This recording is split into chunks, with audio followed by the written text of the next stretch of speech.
السلام علیکم، میرا نام سعد بن شاہد ہے اور میں ریان اسکول کا طالب علم ہوں اور میں پولیشیا لیول کا اسٹوڈنٹ ہوں۔ اور آج میں start the art of asking کا ریویو پیش کر رہا ہوں، جو کہ پیش کی گئی ہے امان پالمر کی طرف سے۔ یہ ٹاک صرف کسی مدد یا پیسے مانگنے کے بارے میں نہیں، بلکہ یہ اعتماد، تعلقات اور اپنی زندگی کے تجربات بیان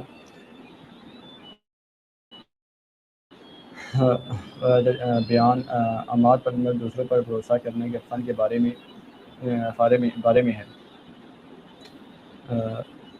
کہ کس طرح ایک اسٹریٹ پرفارمر اور موسیقار کے طور پر انہوں نے لوگوں کے ساتھ مضبوط تعلقات بنائے اور انہی تعلقات نے انہیں کامیابی دلائی۔ اس ٹاک سے مجھے سب سے اہم بات یہ سیکھنے کو ملی کہ مدد مانگنا کمزوری نہیں بلکہ ہمت کی نشانی ہے۔ ہم میں سے بہت سے لوگ اس ڈر سے کسی سے مدد نہیں مانگتے کہ کہیں لوگ ہمیں باتیں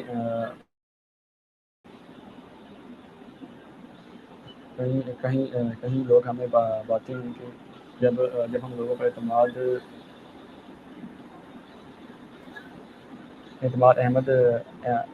علامہ کمزور نہ سمجھیں یا انکار نہ کرنے کے لیے خوشی سے آگے آتے ہیں۔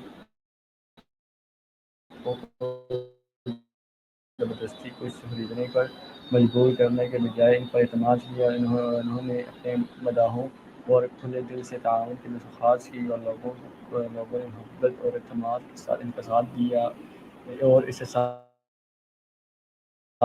ہوتا ہے کہ سچا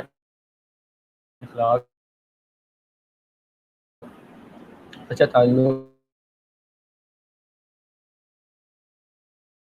اور اعتماد کسی بھی کاروباری حکمت عملی سے زیادہ طاقتور ہو سکتا ہے۔ اس ٹاک سے مجھے یہ بھی احساس دلایا کہ آج دنیا میں ہم اکثر اہمیت انسانوں کے درمیان مضبوط تعلقات کی ہے تو ایک دوسرے کی مدد بھی کرتے ہیں، اور ہم کو چھپانے کے بجائے کبھی کبھار وقت مدد کی ضرورت پڑ سکتی ہے، اور میں کوئی شرمندگی کی بات نہیں۔ دوسروں کی مدد قبول کرنا یہ ایک خوبصورت انسانی خوبی ہے۔ یہ ٹیڈ ٹاک بہت ہی متاثر کن ہے۔ The art of asking. آخر میں یہی کہنا چاہوں گا کہ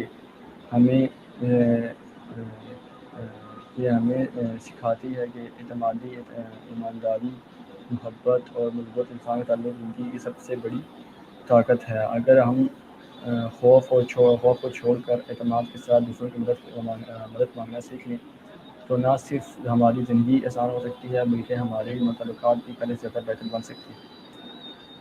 آپ کو ٹیڈ ٹاک اگر آپ نے بھی ابھی تک یہ نہیں دیکھی تو ضرور دیکھیں۔ مجھے یقین ہے کہ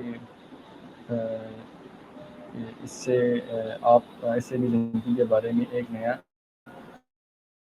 اور مثبت نقطہ نظر ملے گا۔ ویڈیو دیکھنے کا بہت شکریہ۔ اگر آپ کو یہ ویڈیو پسند آیا ہو تو ویڈیو کو لائک شیئر سبسکرائب لازمی کیجیے گا۔ ملتے ہیں نئے ریویو کے ساتھ، تب تک کے لیے اللہ حافظ۔